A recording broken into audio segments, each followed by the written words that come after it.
പിന്നെ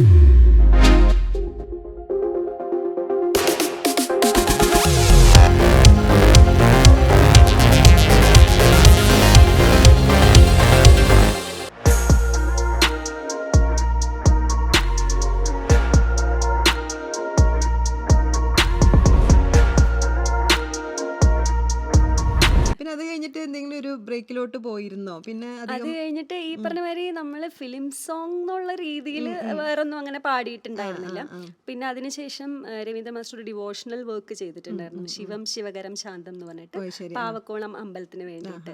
അപ്പൊ അന്ന് ഒരുപാട് പ്രഗത്ഭരായിട്ടുള്ള സിംഗേഴ്സ് അതിനകത്ത് പാടിയിട്ടുണ്ട്. എം ജി ശ്രീകുമാർ, ചിത്ര സുജാത, എല്ലാവരും അതിലൊരു ഭാഗമാക്കി എന്നെ. ആ ശരി. അപ്പൊ അതിനകത്ത് ഒരു പാട്ട് പാടി എനിക്ക് ശരിക്കും പറഞ്ഞാൽ ചക്രത്തിനേക്കാൾ കൂടുതൽ സന്തോഷം തോന്നിയത് അങ്ങനെ ആ ഒരു പ്രസ്റ്റീജിയസ് വർക്കിൽ അത് ഒരുപാട് ലെജൻസിന്റെ കൂടെ ഉള്ള പാടാൻ പറ്റിയപ്പം. അങ്ങനെ രമേശൻ നായർ സാറിന്റെ ലിറിക്സ് ആയിരുന്നു അത്. ആയിരുന്നു. Okay okay. അപ്പൊ അതും ഈ പറഞ്ഞ മാതിരി അമ്പലത്തിൽ വെക്കാറുണ്ട് ഈ പാട്ട്.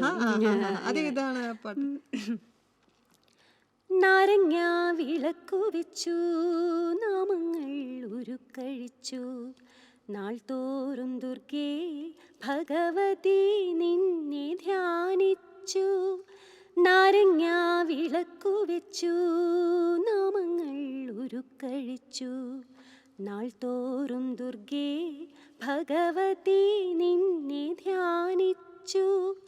രാഹുദോഷമൊഴിയേണം, രാശിന്നു തെളിയേണം, രാഹുദോഷമൊഴിയേണം, രാശിന്നു തെളിയേണം, കാലക്കേടുകൾ തീരണമമ്മേ കാത്തരുളേണം ഭഗവതിക്ക് വേണ്ടിയിട്ടുള്ള ഒരു പാട്ട്. അത് ഏത് അമ്പലത്തിലാണത്? പാവക്കുളം അമ്പലത്തിൽ ഇപ്പോഴും അത് കേൾപ്പിക്കാറുണ്ട്. കല്യാണമൊക്കെ ഏത് ആ സമയത്ത് തന്നെയായിരുന്നോ? അതും കഴിഞ്ഞ് ഒരു 2-3 കൊല്ലത്തിന് ശേഷമായിരുന്നു ഒരു കല്യാണം. സിംഗർ, പ്ലേ ബാക്ക് സിംഗർ ഒക്കെ ആയിട്ടുള്ളൊരു പദവിയിൽ ഇരുന്നുകൊണ്ടായിരുന്നു. അല്ല, അറിയില്ലായിരുന്നു പാടും എന്നുള്ളത് പുള്ളിക്ക് ആദ്യമൊന്നും അറിയണ്ടായിരുന്നില്ല. പിന്നീട് ഞങ്ങൾ പരിചയപ്പെട്ടതിന് ശേഷം ഇങ്ങനെ പാട്ടുകളൊക്കെ കേൾപ്പിച്ച് പിന്നെയാണ് പുള്ളി ഈ പാട്ടുകളൊക്കെ കേട്ടിട്ടുണ്ടായിരുന്നു. എന്നാൽ ഇത് ആരാ പാടിയിരിക്കണേന്നൊന്നും അറിയണ്ടായിരുന്നില്ല.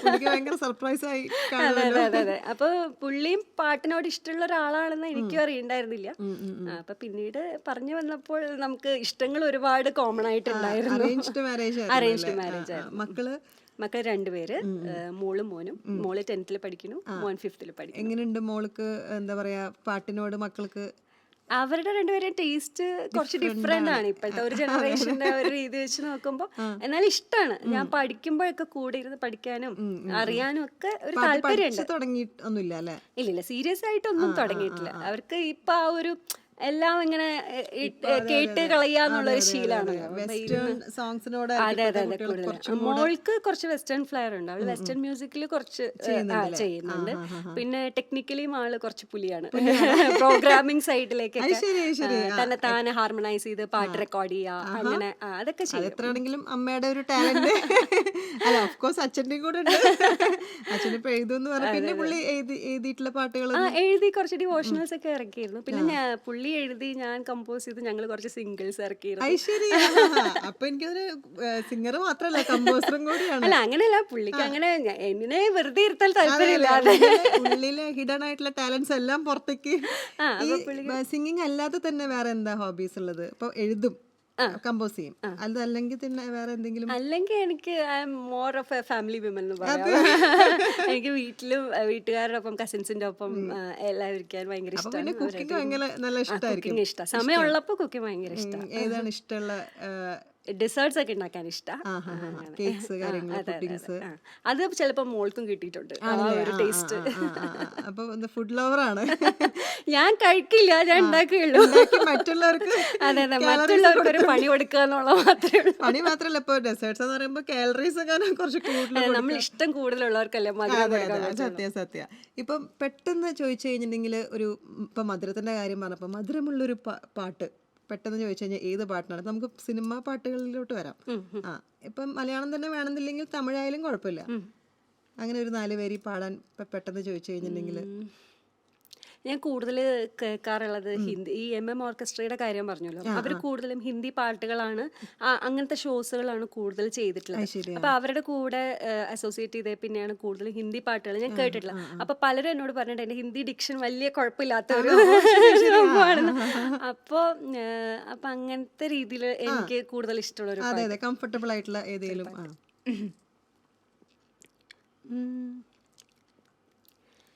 एहसान तेरा होगा मुझ पर, दिल चाहता है वो कहने दो मुझे, तुमसे मोहब्बत हो गई है मुझे, पलकों की छाँव में रहने दो, एहसान तेरा होगा मुझ पर. അയ്യോ സത്യം പറഞ്ഞാൽ അതിലോട്ട് ഇങ്ങനെ ലയിച്ചുകൊണ്ടിരിക്കുകയായിരുന്നു. പെട്ടെന്ന് നിർത്താൻ നമുക്ക് സമയം കുറവുള്ള കാരണം നമുക്കത് ഫുള്ള് പാട്ട് കേൾക്കാനും. തമിഴ് ഏതാ ഇഷ്ടമുള്ള പാട്ടുകള്? തമിഴും ഈ പറഞ്ഞ മാതിരി ഒരുപാടുണ്ട്. എന്നാലും പെട്ടെന്ന് ഓർമ്മ വരുന്ന ചിത്ര ചേച്ചി, രാജാ സാറിന്റെ പാട്ട് പാടാം. പാട് നിലാവേ തേൻ കവിതൈ പൂമലര്, പാട് നിലാവേ തേൻ കവിതൈ பூமலரு, உன் பாடலை நான் தேடினேன் கேட்காமலே, நான் வாடினேன், பாடு நிலாவே தேன் கவிதை പൂമലരേ. സൂപ്പർ. രാജാ സാറിന്റെ പിന്നെ പാട്ടുകൾ നമുക്ക് ഒന്നും മാറ്റി വെക്കാൻ പറ്റില്ല. ഏത് പാട്ടെടുത്താലും നമുക്ക് എത്ര കേട്ടാലും മതിയാവില്ല. ഇപ്പൊ ഗാനമേള ഒരുപാട് ചെയ്തിട്ടുണ്ടല്ലോ, അതിനെ കുറിച്ചൊന്ന് SPB സാറിന്റെ കൂടെ ഒക്കെ പാടാനുള്ള വേദി പങ്കിടാൻ ഉള്ള ചാൻസ്. അതെ അതെ അതെ അതെ. അതും ഈ പറഞ്ഞവരെ യാദൃശ്ചികമായിട്ട് അദ്ദേഹം ഇവിടെ വന്നപ്പോൾ അദ്ദേഹത്തിന്റെ പാട്ടുകൾക്ക് പിന്നിൽ ഒരു ഹാർമോണീസ് ഒക്കെ ഉണ്ടാവുമല്ലോ, അത് പാടാൻ വേണ്ടി പോയതാണ്. അപ്പൊ ആ സമയത്താണ് ഒരു ഡ്യുവറ്റും കൂടെ പാടാനുള്ള ഒരു ഭാഗ്യം. സാഥിയാ തൂനെ ക്യാ കിയാ, ബേലിയാ യേ തൂനെ ക്യാ കിയാ, मैंने किया तेरा इंतजार, इतना करो ना मुझे प्यार, इतना करो ना मुझे प्यार. അത് പാടാനുള്ള ഒരു ഭാഗ്യം. ആ വേദിയിൽ വെച്ചിട്ട് പുള്ളി നമുക്ക് വരുന്ന ഒരു കംഫർട്ട് ലെവൽ എന്ന് പറഞ്ഞാൽ വളരെ സത്യം. അത് ഇത് എപ്പോഴായിരുന്നു? കോളേജിൽ പഠിക്കുന്ന സമയത്ത്? അല്ലല്ല, കല്യാണത്തിനൊക്കെ ശേഷം, മക്കളൊക്കെ ആയതിനു ശേഷം. ശരി ശരി ശരി. എത്ര ഒരുപാട് സ്റ്റേജസ് ചെയ്തിട്ടുണ്ടോ? ഇല്ല, SPB സാറിന്റെ കൂടെ ഒരു സ്റ്റേജ് ചെയ്തിട്ടില്ല. പിന്നെ മധുചേട്ടന്റെ കൂടെ പാടിയിട്ടുണ്ട്. അങ്ങനെ ഇവിടെ പുറത്ത് എവിടെയെങ്കിലും? ഇല്ല, പുറത്തൊന്നും പോയിട്ടില്ല. ഇവിടെ നാട്ടിൽ തന്നെ കുറച്ച് സ്റ്റേജസ് പാടിയിട്ടുണ്ട്. ഇൻഡസ്ട്രിയിലെ ഒരു ഫ്രണ്ട്ഷിപ്പ് ഉണ്ടാവുമല്ലോ. ഇപ്പൊ നിങ്ങളിപ്പം മറ്റേ ഗാനമേളയ്ക്കും എല്ലാരും കൂടി കുറെ പേരായിട്ടുള്ള, അപ്പൊ അതെങ്ങനെയാ അതൊക്കെ മെയിൻറ്റെയിൻ ചെയ്ത് കൊണ്ടുപോണത്? അങ്ങനെ മെയിൻറ്റെയിൻ ചെയ്യാൻ മാത്രമുള്ള കണക്ഷൻസ് അത്ര അധികമൊന്നും ഇല്ല. പിന്നെ ഞാൻ പൊതുവേ ഒരു ഇൻഹിബിറ്റഡ് ആയിട്ടുള്ള ആളാണ്. ഞാൻ വർക്ക് ചെയ്യുന്നുണ്ട്. അപ്പോൾ വർക്ക് ചെയ്യുന്നതിന്റെ ഇടയിൽ കൂടെ പാട്ടും കൂടെ വേണം എന്നുള്ളൊരു ചിന്തയിൽ രണ്ടും കൂടെ ബാലൻസ്ഡ് ആയിട്ട് കൊണ്ടുപോവാണ്. അപ്പൊ വരുന്ന പണ്ടത്തെ പോലെ തന്നെ നമ്മളായിട്ടൊന്നും ശ്രമിച്ചിട്ട് വർക്ക് ചെയ്യുന്നുണ്ടെന്ന് പറഞ്ഞപ്പോഴാണ് ബാങ്കർ ബൈ പ്രൊഫഷൻ, പിന്നെ സിംഗിങ് ബൈ പാഷൻ.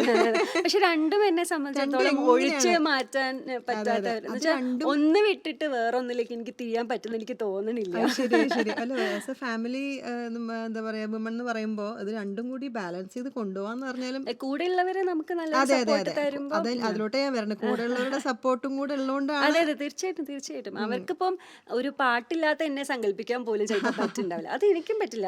വളരെ ബോറ് ക്യാരക്ടറായിരിക്കും പാട്ടില്ലാത്ത ഞാൻ എന്ന് പറഞ്ഞാൽ. വളരെ ഒരു പോലെ എന്നെ കൂടുതൽ ആൾക്കാരിലേക്ക് അടുപ്പിക്കുന്നത് ഒരു പക്ഷെ എന്റെ പാട്ടായിരിക്കും. അപ്പൊ ഇപ്പൊ ഞാൻ ജോലി ചെയ്യുന്ന സ്ഥലത്താണെങ്കിൽ കൂടെ കൊളീഗ്സ് ഒക്കെ എന്നെ കാണുന്നത് ആ പാട്ടുകാരിയല്ലേ എന്നുള്ള ഒരു രീതിയിലാണ്. പാട്ട് പാടുന്ന സ്ഥലത്താണെങ്കിൽ ആ ബാങ്കിൽ വർക്ക് ചെയ്യുന്ന ബാങ്കിൽ നിന്ന് ഒരുപാട് നല്ല സപ്പോർട്ട് തന്നെയാണ്. തീർച്ചയായിട്ടും അവരിങ്ങനെ ഓരോ പരിപാടികൾക്കും ഇങ്ങനെ പാട്ടുകളൊക്കെ ആവശ്യപ്പെടാറുണ്ട്. അങ്ങനെ ഫ്രണ്ട്സിന് വേണ്ടി അതെ പിന്നെ ഫ്രണ്ട്സിന്റെ ഇടയിലും അങ്ങനെ കുറച്ച് പാട്ടുകളൊക്കെ പാടി ഞങ്ങൾക്ക് ഇങ്ങനെ എന്തെങ്കിലുമൊക്കെ ഫംഗ്ഷൻസ് വരുമ്പോഴും നമ്മളിപ്പോ പാട്ടുകളൊക്കെ പാടി. ഫംഗ്ഷൻസ് വരുമ്പോഴൊക്കെ ഒരു പ്രധാന ഗായിക. പിന്നെ അതേപോലെ ഞങ്ങളുടെ ഒരു ബാങ്കിങ് കമ്മ്യൂണിറ്റിയിൽ ഒരു ഫേസ്ബുക്ക് ഗ്രൂപ്പ് ഉണ്ട്, ടാലന്റഡ് ബാങ്കേഴ്സ് എന്ന് പറഞ്ഞിട്ട്. അതിങ്ങനെ ഒരു സൗഹൃദ കൂട്ടായ്മയാണ്. അപ്പൊ ഞങ്ങളിങ്ങനെ ആനുവലി ഒരു ഗെറ്റ് ടുഗദർ ഒക്കെ സംഘടിപ്പിക്കും. അത് കലയ്ക്ക് വേണ്ടി മാത്രം. അപ്പൊ ബാങ്കിങ് ഇല്ല. അതെ എല്ലാവർക്കും അവരുടേതായ ടാലൻസ് എക്സിബിറ്റ് ചെയ്യാനും. അപ്പൊ ആ ഒരു ഗ്രൂപ്പ് എന്ന് പറയുന്നത് നമുക്ക് ഭയങ്കര ഒരു പോസിറ്റീവ് എനർജിയാണ്. അപ്പൊ അതിന്റെ ഗവേണിംഗ് ബോഡി അംഗമാണ് ഞാൻ. അതിന്റെ പരിപാടികൾ ഓർഗനൈസ് ചെയ്യാൻ നല്ലൊരു ടൈം പാസും കൂടിയാണ്. അതെ അപ്പൊ അതിൽ ഒരുപാട് കലാകാരന്മാരുണ്ടാവുമല്ലോ ബാങ്കിൽ. ഇപ്പൊ എനിക്ക് തോന്നുന്നു ഹിന്ദി ആണെങ്കിലും തമിഴാണെങ്കിലും അല്ലേ ഒരുപാട് പാട്ടുകൾ കേൾക്കാനുള്ള ഒരു അവസരം കൂടിയാണ്. തീർച്ചയായിട്ടും അത് എന്താ പറയാ, ജോലി ചെയ്തോണ്ടിരിക്കുകയാണെങ്കിൽ തന്നെയും ആൾക്കാരുടെ പാഷൻ അവർ മറക്കുന്നില്ല എന്നുള്ളതാണ്. സത്യം സത്യം. ഇൻ കേസ് അവരെ എന്താ പറയാ മുന്നോട്ട് നടത്തുന്ന ഒരു ഊർജവും ചിലപ്പോ ഈ കലയോടുള്ള ഒരു അഭിനിവേശം ആയിരിക്കും. സത്യം. കർണാട്ടിക് മ്യൂസിക് ആണല്ലോ, അപ്പൊ ഹിന്ദുസ്ഥാനിയും അതിന്റെ കൂടെ പഠിക്കുന്നുണ്ട്. കർണാട്ടിക് മ്യൂസിക് ഞാൻ ആക്ച്വലി സ്കൂളിൽ പഠിക്കുമ്പോൾ മാത്രമേ കുറച്ച് നാളെ പഠിച്ചിട്ടുള്ളൂ. പിന്നെ ഈ പാട്ട് ഇൻഡസ്ട്രിയിലേക്ക് വന്നതിന് ശേഷമാണ് നമ്മളൊന്നും പഠിച്ചിട്ടില്ലല്ലോ എന്നുള്ളൊരു തോന്നല് വരുന്നത്. അന്നൊന്നും പഠിക്കുന്നതിന്റെ പ്രാധാന്യം എന്താ, എങ്ങനെയാ പ്രാക്ടീസ് ചെയ്യണ്ടേ, ഒന്നിനെ പറ്റി ഒരു ബോധമില്ല. അപ്പൊ ഇതിന് വന്നതിന് ശേഷമാണ് ഇങ്ങനെ കുറെ മ്യൂസീഷ്യൻസിനെ കണ്ടതിന് ശേഷമാണ് പാട്ട് രണ്ടാമത് പഠിക്കണം എന്നുള്ളൊരു. രണ്ടാമത് പഠിക്കുമ്പോൾ ഹിന്ദുസ്ഥാനിയിലോട്ട് പോകാനുള്ളൊരു ഹിന്ദുസ്ഥാനി ഇൻ ദ സെൻസ് കൂടുതലൊരു ഇംപ്രവൈസേഷന് സ്കോപ്പുള്ള ഒരു. പിന്നെ അത് മാത്രമല്ല എന്താ പറയാ, എനിക്ക് കൂടുതലും എക്സ്പ്രസീവ് ആയിട്ടുള്ള ഒരു സിംഗിങ് ആണ് എനിക്ക് കൂടുതൽ ഇഷ്ടം. അപ്പൊ ഹിന്ദുസ്ഥാനിയിൽ ഉള്ള കുറച്ച് എന്താ പറയാ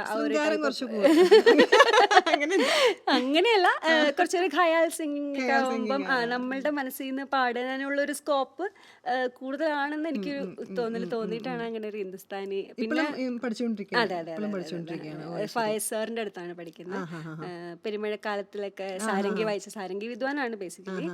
പക്ഷെ അദ്ദേഹം കൈവയ്ക്കാത്ത മേഖലകളില്ല. വോക്കലാണെങ്കിലും തബലയാണെങ്കിലും സാരംഗി ആണെങ്കിലും എല്ലാം നല്ല പക്കയായിട്ട് ഹാൻഡിൽ ചെയ്യുന്നത്. Online class.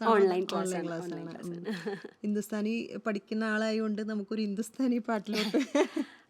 ഹിന്ദുസ്ഥാനി എന്ന് പറയുമ്പോൾ ഒരു ഭജൻ മോഡൽ ഒരു जानकी नाथ सहाय करे जब, जानकी नाथ सहाय करे जब, कौन बिगाड़ करे नर तेरो, कौन बिगाड़ करे नर तेरो, जानकी नाथ सहाय करे जब, जानकी नाथ सहाय. ഹിന്ദുസ്ഥാനി പാട്ടിനൊരു പ്രത്യേക ഫീലാണ്.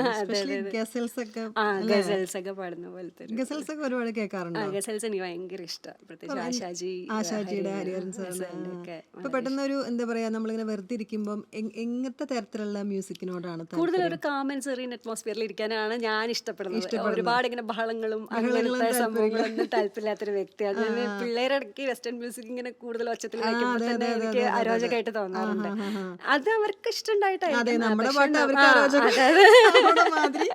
അതെ അവർക്ക് കൂടുതൽ ഈസ്റ്റേൺ അങ്ങനെ കേട്ടിട്ടുള്ള ക്ഷമയൊന്നും ആയിട്ട് തുടങ്ങിയിട്ടില്ല. അപ്പൊ എന്റെ ഒരു ഇഷ്ടം അങ്ങനെയാണ്, കൂടുതൽ മെലോഡിയസ് അല്ലെങ്കിൽ കുറച്ച് പാട്ടുകളോടാണ് കൂടുതൽ താല്പര്യം. ഗാനമേളയ്ക്ക് പാടുമ്പോൾ ഏതാണ് ചൂസ് ചെയ്യാറ്? കൂടുതലും ഈ ഓൾഡ് മെലഡീസ് അങ്ങനത്തെ ടൈപ്പ് സെമി ക്ലാസിക്കലും പാടാറുണ്ട്. ഓൾഡ് മെലഡി എന്ന് പറഞ്ഞപ്പോഴാണ് നമുക്ക് സുശീലമ്മയുടെ അല്ലെങ്കിൽ ജാനകിയമ്മയുടെ ഒക്കെ ഏതെങ്കിലും ഫേവറേറ്റ്? ഒരുപാടുണ്ട്. പാടി തുടങ്ങിയാൽ പിന്നെ ഇങ്ങനെ ഒരുപാട് പാടേണ്ടി വരും. ജാനകിയമ്മയുടെ ആണെങ്കിൽ ജാനകിയമ്മയുടെ വോയിസ് മോഡുലേഷൻ ഒരു രക്ഷയില്ലാതെ, അത് അങ്ങനെയൊന്നും നമുക്ക് റിപ്ലിക്കേറ്റ് ചെയ്യാൻ പറ്റില്ല. എന്നാലും താനേ തിരിഞ്ഞും മറിഞ്ഞും തൻ താമരമെത്തയിലുരുണ്ടും